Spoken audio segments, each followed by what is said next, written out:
पाकिस्तान का 14वां सदर कौन होगा? सदारती इलेक्शन के लिए सिंध असम्बली में वोटिंग का अमल जारी है। आसिफ अली जरदारी और महमूद खान अचकजई में मुकाबला है। महमूद अचकजई को सुन्नी इत्तेहाद कौंसिल की हिमायत हासिल है। Chief justice Sindh high court की जेर निगरानी वोटिंग का अमल 4 बजे तक जारी रहेगा। अब तक 40 से जायद वोट कास्ट कर दिए गए हैं। इस पर मजीद बात करेंगे। आजिज जमाली हमारे साथ मौजूद हैं। आजिज, क्या अपडेट्स हैं? जी हाँ, सिंध असेंबली में इस वक्त तक वोटिंग का अमल जारी है सदारती इलेक्शन के लिए। 50 से ज़ायद वोट अब तक कास्ट हो चुके हैं और यहाँ पर तकरीबन 168 का ऐवान है, जिसके 65 वोट बनते हैं सदारती। जो सुबह 10 बजे ही तकरीबन पोलिंग का अमल शुरू हो चुका था। सैयद मुराद अली शाह जो कि वज़ीर आला सिंध हैं, वो पोलिंग एजेंट हैं आसिफ अली जरदारी के, जबकि महमूद खान अचकजई के पोलिंग एजेंट शबीर कुरैशी हैं, जो कि पीटीआई के हामी आज़ाद रुकन हैं। पीटीआई के हामी आज़ाद 9 अरकान हैं जो इस वक्त ऐवान में मौजूद हैं, जबकि जमात इस्लामी का एक रुकन है मोहम्मद फारूक, उन्होंने अपना वोट कास्ट नहीं किया। अल्फ़ाबेटिक कास्टिंग का सिलसिला जारी है। सुबह से ये सिलसिला शुरू हुआ था। बाज़ अरकान ऐवान में मौजूद नहीं भी हैं, लेकिन वो बाद में अपना वोट कास्ट करेंगे।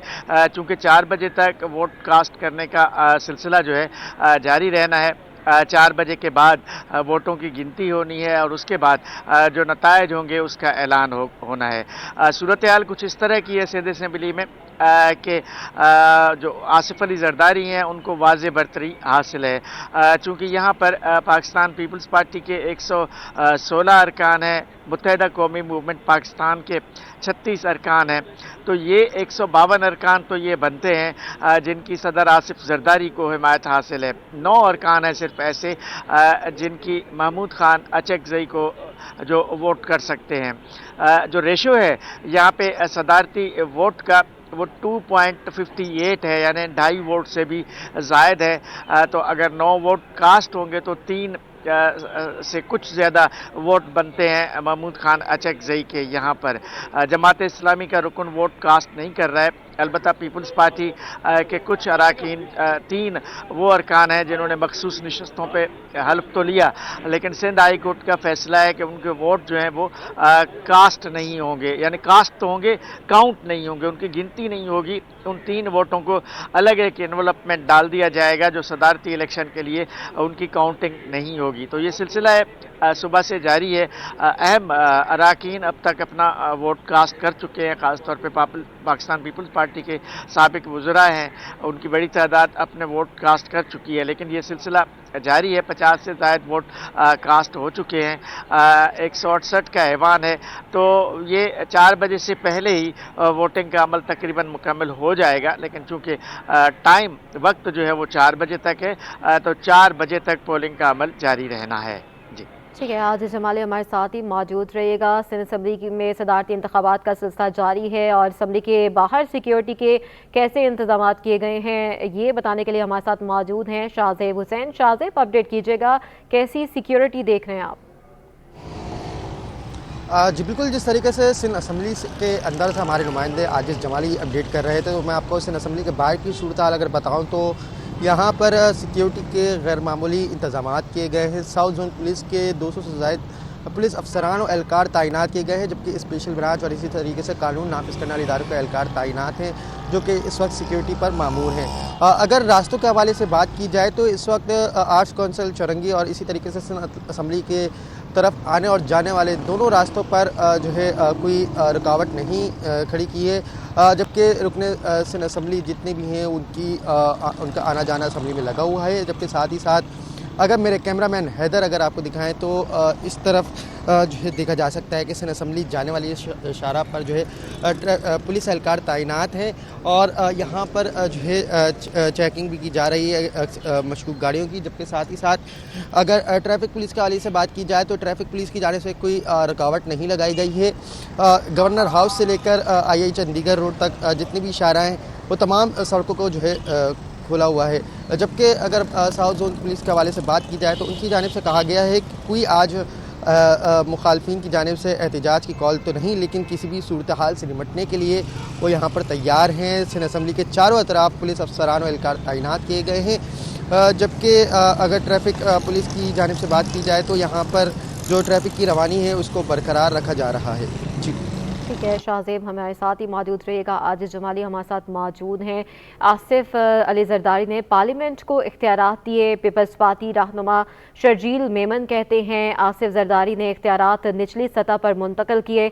मुल्क को आगे चलना है तो नफरत और इल्ज़ाम तराशी की सियासत ख़त्म करना होगी। महमूद खान अचकजई PTI को तो बुरे लगते थे, मज़ीद क्या कहते हैं, आइए सुनते हैं। सियासत जो है ये तरह सियासत चेंज करनी पड़ेगी। और जब मैं ज़्यादा इस पर आज बात नहीं करूँगा, लेकिन मुझे ये भी याद है कि अचकजई साहब खुद जो खिताब फरमा रहे थे, उस खिताब में भी एक बात बड़ी वाज़ेह थी। वो कह रहे थे जी कि ये इस हुकूमत में कोई धांधली हुई है। अचकजई साहब पहले ये बताएं कि 2018 के इंतखाबात जो है वो किस तरह हुए थे। अचकजई साहब को उस जमात ने मुंतखब किया है या उस जमात ने उनका नाम दिया है जो जमात खुद 2018 में धांधली की पैदावार में से इक़्तिदार में आई थी। अचकजई साहब को उस जमात ने मुकर्रर किया जो जमात जो है जिसका ट्रैक रिकॉर्ड ये था कि ये चोर दरवाजे से इक़्तिदार में आई थी। तो ये सबको पता है कि चोर दरवाजे से इक़्तिदार में कौन सी जमात आई थी और अवाम के वोटों से कौन सी जमात आई थी। तो ये सारी चीज़ें वाज़ेह हैं, लेकिन खैर इंशाअल्लाह ताला आज का इलेक्शन गुजरने दें। फिर इसके इलेक्शन के बाद मैं समझता हूँ कि अब पाकिस्तान में तरक्की का सफ़र और पाकिस्तान में जो है इत्तेहाद का सफ़र वो शुरू होगा। ठीक है, शुक्रिया। Thank you. शाहजेब हुसैन हमारे साथ मौजूद हैं। आजिज़ जमाली भी हमारे साथ मौजूद हैं। आजिज़, जिस तरह से हमने देखा था सदारती इंतखाबात के लिए बहुत टेलीफोनिक राब्ते हुए हैं, मुलाकातें भी हुई हैं, किस हद तक आज कामयाब होती नज़र आएंगी? जी सिंध में तो अहम सूरत हाल ये है कि ज़ाहिर है कि मुत्तहिदा कौमी मूवमेंट से जो राब्ते थे पाकिस्तान पीपल्स पार्टी के, बिलाखिर MQM राज़ी हो गई थी वोट देने के लिए। तो दो ही बड़ी जमातें हैं सिंध असम्बली में। पाकिस्तान पीपल्स पार्टी है जिसके 116 अरकान हैं, MQM पाकिस्तान के 36 अरकान हैं। तो MQM पाकिस्तान भी अपना वोट आसिफ अली जरदारी को कास्ट कर रही है। उन्होंने बाकायदा ऐलान किया। MQM के अली खुर्शीदी जो कि इस वक्त तक पार्लियामेंट उनके रहनुमा बने हुए हैं, वो भी वोट जो कास्टिंग होती है उसको बाकायदा पोलिंग एजेंट के तौर पे टिक कर रहे हैं। ऐवान में वो भी मौजूद हैं और MQM के एक एक वोटर को यानी एक एक रुकन असम्बली को वो वोट कास्ट करवा रहे हैं। अगर कोई रुकन नहीं है मौजूद तो बाहर निकल कर MQM के अरकान से वो राब्ते करते हैं और उनको फ़ोन पर बुलाते हैं। तो इस तरह MQM भी मुतहरिक है पाकिस्तान पीपल्स पार्टी का। तो जैसे मैंने बताया कि वज़ीर आला सिंध सैयद मुराद अली शाह खुद पोलिंग एजेंट हैं, तो और ज़ियाउल हसन लंजार भी वोटिंग को मॉनिटर कर रहे हैं। तो अगर कोई मेंबर नहीं भी है तो उसको फौरी बुलाया जाता है और उसकी वोट कास्ट की जाती है। तो ये सूरत हाल है सिंध में। तो वाज़ेह अक्सरियत है सिंध असम्बली में 168 अरकान के जो 65 वोट बन रहे हैं सदारती, उन 65 वोट से 58 से ज़ायद वोट जो हैं वो आसिफ अली जरदारी को मिलने का इम्कान है, जबकि 3 वोट जो है वो या आगे कुछ कमी पेशी हो महमूद खान अचकजई को मिलने हैं। तो यहाँ तो वाज़ेह सूरत हाल है। सुबह सिंध की असम्बली में बिल्कुल वाज़ेह पोजीशन है कि नुमायां तौर पे आसिफ अली जरदारी है। आजिज़ जमाली हमारे साथ ही मौजूद रहेगा। शाहजेब हुसैन भी हमारे साथ मौजूद है। मुल्क भर की तरह सिंध असम्बली में भी सदारती इंतखाब के लिए वोटिंग जारी है। सिंध असम्बली में जमात इस्लामी के वाहिद रुकन मोहम्मद फारूक ने सदारती इंतखाब में हिस्सा न लेने का फैसला कर लिया। कहते हैं फैसला पार्टी पॉलिसी के तहत किया, आइंदा दिनों ऐवान में भरपूर तरीके से अपना किरदार अदा करूँगा। मज़ीद जानते हैं ताहा मलिक से। जी ताहा, बताइए। जी बिल्कुल, देखिए मुल्क भर की तरह इस वक्त सूबाई असम्बली सिंध के अंदर भी जो है सदारती इंतखाबात हो रहे हैं, जिसके अंदर जो वोटिंग का अमल है सुबह 10 बजे से लेकर 4 बजे तक जारी रहेगा। इस वक्त हमारे साथ सिंध असम्बली के वाहिद रुकन जमात इस्लामी के जानिब से मौजूद हैं, मोहम्मद फारूक उनका नाम है। सर मुझे बताइएगा कि जमात इस्लामी के तवज्जो से आप यहाँ पर उनको रिप्रेजेंट कर रहे हैं, जमात इस्लामी का जो रुकन है वो आज वोट देने जा रहा है सदारती इंतखाबात में? नहीं, वोट नहीं दे रहा, हम अब्सटेन कर रहे हैं। और इस वक्त जमात इस्लामी की पॉलिसी भी यही है। हमसे दोनों कैंडिडेट ने जो सदारती उम्मीदवार के कैंडिडेट हैं उन्होंने रब्ता किया था जमात इस्लामी के मरकज़ में और उन्होंने बता दिया है, हमने मशावत से तय किया है कि हम इसका हिस्सा नहीं बन रहे। अच्छा, फारूक साहब ये भी बताइएगा कि आसिफ अली जरदारी की जो जीत है, उनके जो नंबर्स हैं वो इस वक्त पूरे हैं और नंबर्स बढ़तरी हासिल है उनको दूसरे उम्मीदवार पे, तो उनको आप as a president of Pakistan किस तरह से देखते हैं? ज़ाहिर है अगर वो जो भी मुंतखब होगा ज़ाहिर इलेक्ट होगा इसके मुताबिक, तो सदर पाकिस्तान तो हो जाएंगे वो, लेकिन एक सवालिया निशान उनके ऊपर रहेगा लाजमी कि उनको फॉर्म 47 वाले भी वोट दे रहे हैं। वो जो 10 फरवरी को इलेक्ट हुए थे ना, 8 फरवरी के इलेक्शन में इलेक्ट नहीं हुए हैं। 8 फरवरी के इलेक्शन में जो इलेक्ट हुए हैं वो इलेक्शन कमीशन और ट्रिब्यूनल के चक्कर लगा रहे हैं। फॉर्म 45 उनके पास ओरिजिनल मौजूद हैं, लेकिन हमारा इलेक्शन कमीशन जो है वो कोई फैसला करने से कासिर है उसके ऊपर। थोड़ा सा मैं सिंध असेंबली के हवाले से जानना चाहूँगा कि गुज़श्ता दौर में भी जमात इस्लामी का एक रुकन इस असेंबली के अंदर था, रशीद साहब की बात कर रहा हूँ, उनकी जानिब से हमने देखा था कि करारदादों के अंदर अपना एक किस्म का अलहदा एहतजाज उन्होंने रिकॉर्ड कराया था। आप भी जो है इस वक्त फ़र्द वाहिद जमात इस्लामी की जानिब से जो है इस असेंबली के अंदर है, तो आइंदा आने वाले दिनों में कि आपकी जानिब से भी कोई किसी किस्म की करारदाद पेश कराई जाएगी? ज़ाहिर है जो इसका हिस्सा होता है ना असेंबली के अंदर, जो भी चीज़ होगी वो उसको हम उसी तरह से लेके चलेंगे। मैं ज़ाहिर है जमात इस्लामी का मेंबर हूँ ना, मैं कोई आज़ाद हैसियत से आया नहीं हूँ, तो जमात इस्लामी की जो पॉलिसी होगी वो हमारे पहले जो लोग थे हम अपनी लेगेसी के मुताबिक ही चलेंगे। देखिए जमात इस्लामी की जानिब से मुंतखब करदा मोहम्मद फ़ारूक हमारे साथ मौजूद थे। वो हमसे गुफ्तगू कर रहे थे। उनका कहना था कि इस सदारती इंतखाबात में वो ऐवान के अंदर मौजूद होंगे, लेकिन वो इस सदारती इलेक्शन का जो है वो हिस्सा नहीं होंगे। अपनी तरफ से उनका जो वोट है वो कास्ट नहीं किया जाएगा। साथ ही उनका ये भी कहना था कि आइंदा आने वाले दिनों में वो इस ऐवान में अपनी जो शमूलियत है वो रखेंगे, अपनी हाज़िरी को मुमकिन बनाएंगे। और साथ ही उन्होंने ये भी कहा कि जितना भी मुमकिन हो सका टफ टाइम और क्वेश्चन आंसर्स के अंदर वो देना चाहेंगे, वो दे सकेंगे। और साथ ही उनका ये भी कहना था कि जमात इस्लामी की फ़िलहाल ये पॉलिसी है, उन्होंने अपनी जमात के तहत, अपनी जमात की पॉलिसी के तहत जो है आज ये फैसला किया है कि वो ऐवान में आएंगे लेकिन वोट नहीं देंगे। ठीक है, ताहा मलिक हमें अपडेट कर रही थी। सिंध असम्बली में भी सदारती इंतखाबात के लिए वोटिंग जारी है। ताहा मलिक हमारे साथ मौजूद थे, आज जमाली हमें अपडेट कर रहे थे और शाहजेब हुसैन भी हमारे साथ मौजूद थे। आप तीनों का बहुत शुक्रिया। सिंध के सेक्रेटरी आपाशी 14 मार्च को मुलाजमत से रिटायर्ड हो जाएंगे। डॉक्टर न्याज अली अब्बासी की जुमेरात के रोज़ मुलाजमत मुद्दत ख़त्म हो जाएगी। डॉक्टर न्याज अली अब्बासी को निगरान हुकूमत ने सेक्रेटरी आपाशी तैनात किया था। मज़ीद जानते हैं हमारे नुमाइंदे आज़ाद नूरियों से। आज़ाद अपडेट कीजिएगा। जी बिल्कुल, सिंध के महकमा बराए आपाशी के सेक्रेटरी डॉक्टर न्याज अली अब्बासी जो 20 ग्रेड के अफसर हैं, जो मुलाजमत मुद्दत 14 मार्च से जुमेरात के रोज खत्म हो जाएगी, जिसके बाद मुलाजमत से रिटायर्ड हो जाएंगे। डॉक्टर न्याज अली अब्बासी इससे कबल महकमा दाखिला, महकमा बहाली के सेक्रेटरी बने। इसके अलावा मुख्तलिफ अहम महकमों के ओहदों पर विराजमान रहे। इस वक्त उनके पास जुल्फ़िकाराबाद तरक्याती अथॉरिटी के MD का इजाफी ओहदा भी उनके हवाले है, जबकि नए सेक्रेटरी के लिए मुख्तलिफ नामों पर गौर किया जा रहा है। लेकिन नए सेक्रेटरी की तैनाती नई जो सिंध काबीना की तश्कील के मशरूत कर दी गई, जैसे नई सिंध काबीना बन जाएगी, जिसके बाद में नए सेक्रेटरी की तैनाती की जाएगी। लेकिन न्याज अली अब्बासी 14 मार्च को मुलाजमत से रिटायर्ड होने जा रहे हैं। जी ठीक है आज़ाद, साथ ही मौजूद रहिएगा। सिंध हुकूमत के इख्तियारात में मुकामी हुकूमत की बेजा मुदाखलत, लोकल गवर्नमेंट एक्ट 2013 की खिलाफ वर्जी करने पर महकमा बल्दियात सिंध ने मेट्रोपॉलिटन कमिश्नर कराची और तमाम टाउन म्यूनसिपल कमिश्नर्स को खत इरसाल करके सूबाई सरकार के इख्तियारात में बेजा मुदाखलत करने से रोक दिया है। मजीद बात करेंगे, आज़ाद नूरियो हमारे साथ मौजूद हैं। आज़ाद अपडेट कीजिएगा इस बारे भी। जी बिल्कुल, सूबाई और बल्दियाती हुकूमतों में इख्तियारात के मामले पर जो सर जंग ताल थम न सकी और मुकामी हुकूमत ने सूबाई सरकार के इख्तियारात में बेजा मुदाखलत को ख़त्म नहीं किया है। इस हवाले से SCUG सर्विस के नए भर्ती अफसरान को मुकर्रर करदा पोस्टों के खिलाफ तैनातियों का इंकशाफ हुआ है। इस हवाले से सिंध काउंसिल यूनिफाइड ग्रेड के अफसरान को गलत तैनातियों के मामले पर जो महकमा बल्दियात सिंध ने इस मामले का सख्ती से नोटिस लेकर खत अरसाल कर दिया। ये खत रीजनल डायरेक्टर बल्दियात अली अनवर की जानब से खत मेट्रोपॉलिटन कमिश्नर कराची, तमाम टाउन म्यूनसिपल कमिश्नर्स को अरसाल किया गया है।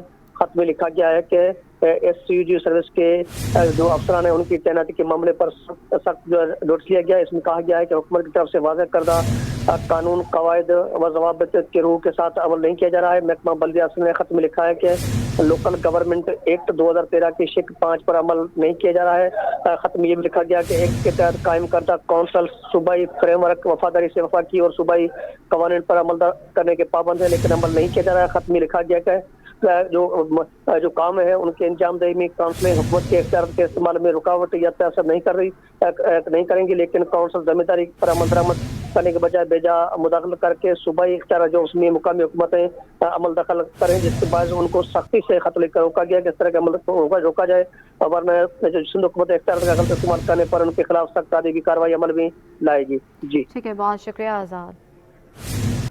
कराची में जराइम खतरनाक हद तक पहुंच गए हैं। दुनिया के क्राइम इंडेक्स में कराची 339 शहरों में से 81वें नंबर पर आ गया है।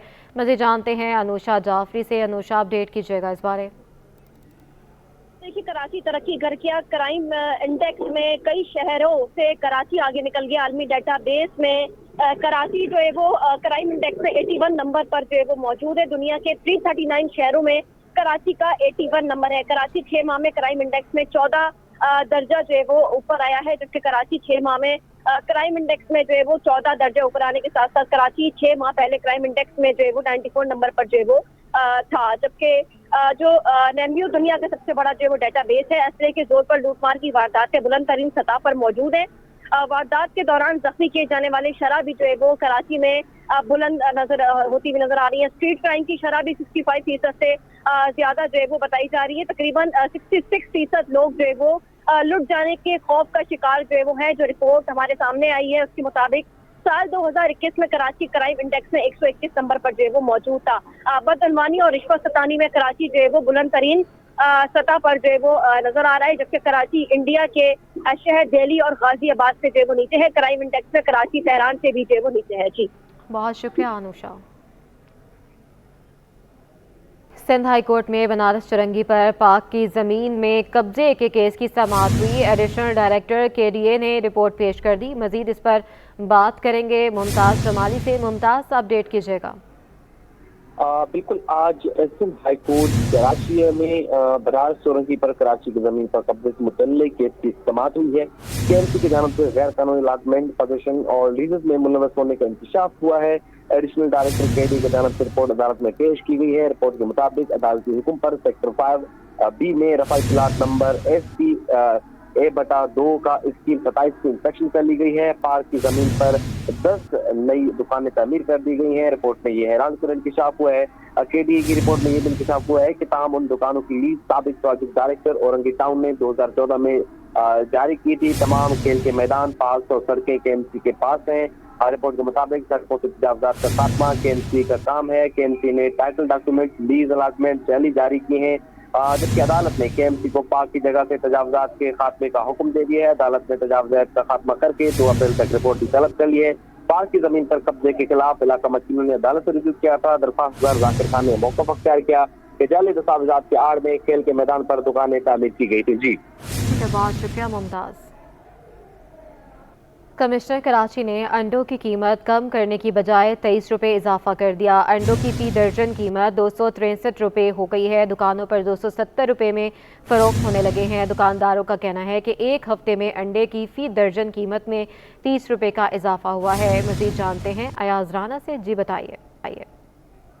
बिल्कुल, जो हम देख रहे थे कि रमज़ान से कबल जो अंडों की कीमतें हैं वो नीचे आई थी और 240 रुपये दर्जन तक जो है वो इस वक्त अंडा बिक रहा था। लेकिन अब जहां कमिश्नर कराची ने एक आवाम को रिलीफ देने के लिए रेट लिस्ट जारी करी, जिसके ना अंडों की कीमतों में मजीद इजाफा कर दिया गया। इस वक्त जो कमिश्नर कराची की जो लिस्ट आई है उसके मुताबिक 263 रुपये फी दर्जन के हिसाब से मार्केट में जो है वो अंडा बिकना चाहिए। लेकिन इस वक्त हम मार्केट में आए हैं और वो जो अंडा है जिसकी कीमत बताई जा रही है, इस पिछले एक हफ्ते के अंदर तकरीबन 30 रुपए तक का जो इजाफा हुआ है। जरा जानते हैं दुकानदार क्या कहते हैं इसके बारे में। सर, कितना इजाफा हो गया और क्या वजूहात सामने आई हैं? कुछ पता चला इतना महंगा क्यों दिया जा रहा है अंडे?